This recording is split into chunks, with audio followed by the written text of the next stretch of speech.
Productions అప్పుల్లోకి వెళ్లిపోయిందనే వార్తలు షేక్ చేయడంతో దీనిపై ఆ నిర్మాణ సంస్థ ఘాటుగా స్పందించింది. తమ బ్యానర్లోని సినిమాలన్నీ ట్రాక్లోనే ఉన్నాయని అఫీషియల్ స్టేట్మెంట్ ఇచ్చింది. ఎలాంటి ఫేక్ రూమర్స్ నమ్మొద్దని తేల్చి చెప్పేసింది. ఈ బ్యానర్లోనే ఎస్ టాక్సిక్ సినిమా వస్తోంది. ఇది మిడిల్ ఈస్ట్ యుద్ధం కారణంగా మార్చ్ 19 నుంచి జూన్ 4కి వాయిదా పడింది. కేవీఎన్ నిర్మిస్తున్న ధృవ సర్జా కేడీ సినిమా రిలీజ్ కూడా లేట్ అవుతూ ఉండటంతో సంస్థ ఆర్థిక ఇబ్బందుల్లో ఉందనే వార్తలకి మరింత బలం చేకూరినట్లయింది. విజయ్ జననాయకన్ కూడా అనుకోకుండా వాయిదాల మీద వాయిదాలు పడ్డం హాట్ టాపిక్ గా మారింది. ఇలా ఈ సంస్థలోని క్రేజీ ప్రాజెక్టులన్నీ అనూహ్యంగా డిలే అవుతూ ఉండడమే ఈ గాసిప్స్ పుట్టుకురావడానికి అసలు కారణం.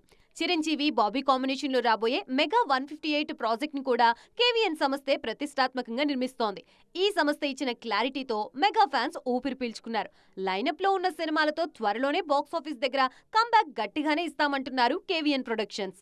తక్కువ గ్యాప్ లోనే ఈ సినిమాలన్నీ వచ్చేలా కనిపిస్తున్నాయి.